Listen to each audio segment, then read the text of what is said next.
बिस्मिल्लाहिर्रहमानिर्रहीम। अस्सलाम वालेकुम। आज की वीडियो का मकसद माफिया को एक्सपोज करना है और दूसरा आपकी गाड़ी का पेंट कैसे होगा आपको पता होना चाहिए। अगर आपने खुद नहीं भी करना तो एटलीस्ट आपको उसके इंग्रेडिएंट्स, उसके प्रोडक्ट्स, उसकी क्वालिटी, उसका वे पता होना चाहिए। इस वीडियो की तैयारी के लिए मुझे पूरी बुक पढ़नी पड़ी है, ऑटोमोटिव कोटिंग्स फार्मूलेशन, ये पूरी बुक पढ़नी पड़ी है। दूसरा उस्ताद शमीम से मैंने कंसल्ट किया जो लाहौर में बहुत अच्छे पेंट आर्टिस्ट हैं और बड़े पुराना काम करने वाले हैं। तो ये वेस्टर्न एंड ईस्टर्न का मिक्सचर है, दोनों को मिक्स करके मैंने अपनी गाड़ी को खुद पेंट किया। जो पेंट 45,000 में हो रहा था वो 10,000 में हो गया। दूसरी जो मैंने पहले बात की थी कि माफिया को एक्सपोज करना, माफिया बेसिकली ये गाड़ी बनाने वाले और ये सारे इनकी चेन और ये इनके फ्रेंचाइजर हैं। उसमें यह है कि पहले तो उन्होंने ये मशहूर किया हुआ है कि गाड़ी का पेंट हो जाए तो गाड़ी की कीमत ख़त्म हो जाती है, गाड़ी तबाह हो जाती है, गाड़ी का कोई फ़ायदा नहीं रहता। ये बिल्कुल फजूल और बकवास चीज़ है, ऐसा कोई सीन नहीं है। अगर पेंट होने से ही गाड़ी की वैल्यू गिरनी होती तो आप रोज़ कपड़े पहनते हैं, तो आप ना पहने। अगर आप रोज़ कपड़े पहन रहे हैं तो आपकी क्या वैल्यू डाउन होती है? ऐसा तो बिल्कुल नहीं है। तो ये तो पहले जहन से निकाल दें कि पेंट होने से आपकी गाड़ी की कोई वैल्यू डाउन होती है। दूसरा सबसे बड़ा मसला इनके साथ ये है कि आपका मीन्स एक पीस हल्का सा टच होता है, हल्का सा ख़राब होता है, आप इनके पास जाते हैं कंपनी के पास कि भाई मुझे ये पेंट कर दो। ये बजाय कि उस छोटे से डॉट को रिपेयर करने के बजाय ये पूरे का पूरा सारा पूरा पीस टच कर देते हैं। और फिर मशहूर भी खुद ही किया हुआ है कि पेंट से आपकी वैल्यू डाउन हो जाती है। सिर्फ अपने पैसे बनाने के चक्कर में ये हमें जलील और ख्वार कर रहे हैं। और मज़े की बात इसमें सबसे ये है कि वो सिर्फ 2-4 हज़ार का काम होता है जो उन्होंने 20-30 हज़ार रुपये इस एक पीस का ले रहे हैं। तो ये जुल्म हमारी तरफ से दोनों तरफ से कर रहे हैं। तो अब वक्त आ गया कि मेरे जैसा कोई सरफिरा या आप में से कोई सरफिरा आप इस पर बोले और इस पे बोल के लोगों को अवेयर करे कि यार इनके ब्लैकमेलिंग से बाज आएँ, बचें इनसे और अपना खुद पेंट करें। अच्छा, पेंट में जो पेंट शुरू करने से पहले मैं सारा मुकम्मल आपको गाइडलाइन दूंगा, मुकम्मल कंप्लीट। तो पेंट शुरू करने से पहले कुछ और चीज़ें थोड़ी सी बतानी ज़रूरी हैं।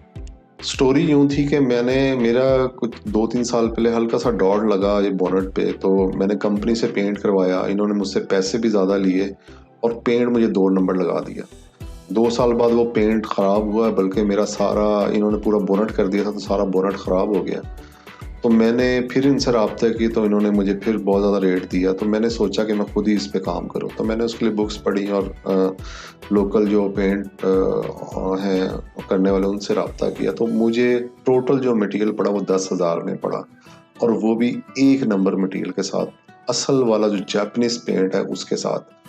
तो ये पूरी एक जर्नी है, ये अगर आप देख लेंगे तो सारी उम्र के लिए आपके पेंट के इश्यूज कम से कम ख़त्म हो जाएंगे। सबसे पहले तो आपको समझना होगा कि आपकी जो बेस पेंट है वो क्या होता है और बेस लेयर क्या होती है पेंट की। तो ये सबसे पहले आपकी जो स्टील होता है नीचे वाला, और दूसरे नंबर पे जो है इसके लिए मुझे तस्वीर दिखानी पड़ रही है आपको, ये इसको आप अंडरस्टैंड करें कि सबसे पहले जो है वो नीचे मेटल बॉडी, स्टील बॉडी है। और स्टील बॉडी में सबसे बड़ा मसला ये है कि जो हमारे यहाँ स्टील बॉडी यूज़ हो रही है वो 8 mm की यूज़ हो रही है, जबकि पूरी दुनिया में 9 mm यूज़ होती है मोस्टली, या इससे भी ज़्यादा होती है, ताकि आपकी सेफ्टी हो। और सेफ्टी पे यहाँ कोई ऐसा नहीं है, तो इसलिए हमारे यहाँ 8 mm है। और मज़े की बात है कि जो हमारे पास हमें सबसे हल्की कंपनी समझते हैं यूनाइटेड ब्रेवो, वो 9 mm की बॉडी यूज़ कर रही है। बॉडी अच्छी होगी तो पेंट भी अच्छा होगा। बहरहाल सबसे पहले जो आपका नीचे वाला बेस है वो आपकी स्टील बॉडी है, और उसके बाद फिर इसके ऊपर प्राइमर कोट होता है। प्राइमर कोट के बाद आपके ऊपर इसके ऊपर कलर कोट होता है, जो रंग होता है जिसे कहते हैं। और उसके बाद एक शाइनिंग आप गाड़ी में देख सकते हैं, जो शाइन होता है बहुत ज़्यादा, उसे क्लियर कोट कहते हैं।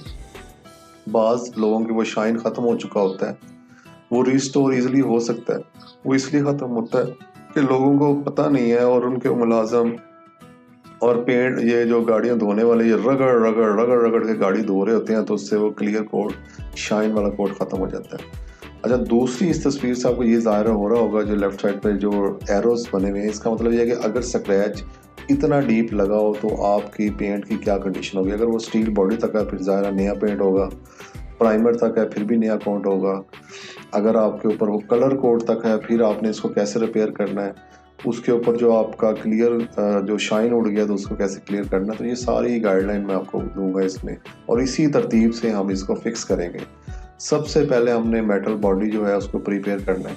उसको करना, मेरा सारा टोटल पेंट होना है, मेरा डीप स्क्रैच है समझे।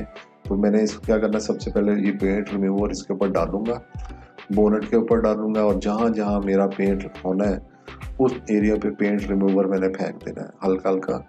और एहतियात करनी है, खुद भी हाथों पे ना लगे और कहीं और ना। तो फेंकने के बाद थोड़ी देर इसको वेट करना है। वेट करने के बाद अच्छा, इसमें एक और है कि जो ढलवान वाले एरियाज हैं, जहाँ पे डाउन एरिया, उनको ना पेचकस से या किसी नोकदार चीज़ से लकीरें उसके अंदर लाइनें डाल देनी है। लाइनें डालने से ना वहाँ पे पेंट थोड़ा सा रिमूवर जो है जज़ब हो सकता है, तो उससे फिर वो आसानी से उतर जाएगा जहाँ से ना उतर रहा।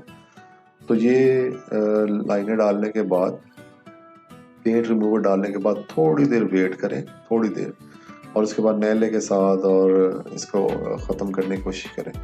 इसको जब हर जगह से पेंट आप तसल्ली कर लें कि आपका सारा जो एरिया जहाँ से पेंट नाजुक था या ख़राब था या जो एरिया में पेंट नहीं था वो उतर गया।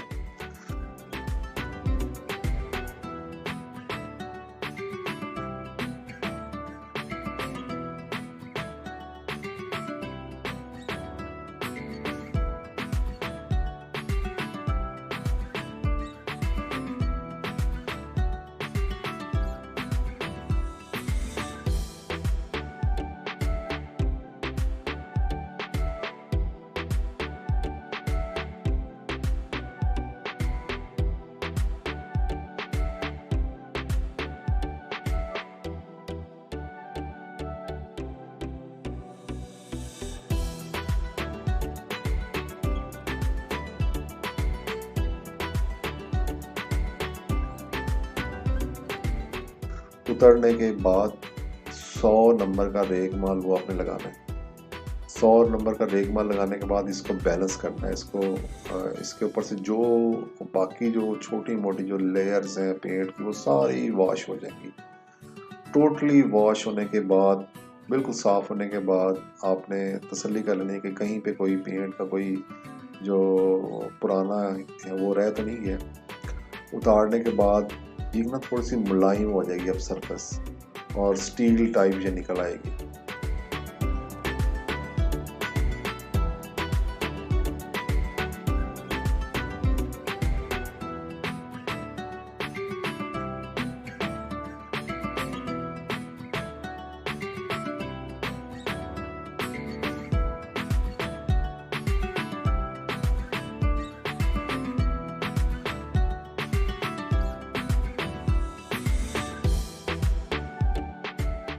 अच्छा, इसके बाद आपने इसके ऊपर ना फिक्स करना है स्टील पुट्टी के साथ। ये 350 की है। अच्छा, मैंने पेंट रिमूवर की प्राइस नहीं बताई, वो 700 रुपये का तकरीबन है, और ये 350 की है। 350 की ये 2 डब्बियाँ ली थी बड़े वाली, तो 350 की 700 की है आगे। तो जहाँ जहाँ आपको लगता है कि आपका कोई स्क्रैच डीप है, या आपका जंग लग रहा है, या आपका कोई डेंट पड़ा हुआ है या कुछ ऐसा, उसकी वजह से कुछ मसला है, तो स्टील पुट्टी आपने कर देनी है वहाँ।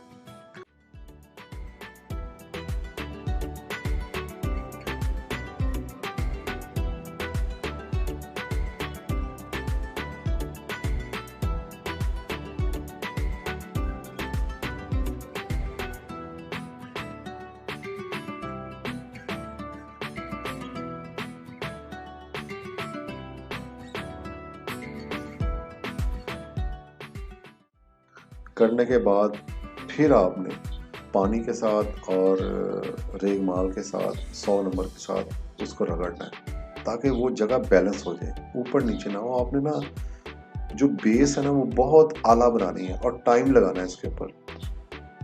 बहुत से लोग खुद नहीं भी कर सकते तो अपने घर के मुलाजिम को साथ लगा लें, या ये भी हो सकता है आसान तरीकाकार है कि आप मार्केट से कोई बंदा दिहाड़ी पे ले लें, 1000-2000 दिहाड़ी दें, कोई फ़र्क नहीं पड़ता इससे, तो उसको लगा दें इस काम पे। तो वो ये जो सरफेस है ना, ये बड़ी ही इसको बैलेंस करना है आपने। अच्छा, इसमें मैंने ये एक दफ़ा लगाया, स्टील पुट्टी, इसको रगड़ा, इसको साफ़ किया और फिर इसको चेक किया, अगर कहीं से और कमी कोताही रह गई थी वहाँ फिर पुट्टी लगाई और फिर इसको रगड़ा 100 नंबर रेगमाल से। अब ये होता है कि जब पुट्टी अब लगाते हैं ना तो वो जगह बड़ी खुरदली सी हो जाती है और फिर इसको रेगमाल से अब रगड़ते हैं फिर बड़ी मुलायम प्लेन सी हो जाती है। तो ये अपने बेस इसकी बहुत अच्छी तैयार करनी है, जितनी अच्छी बेस होगी उतना अच्छा आपका पेंट होगा।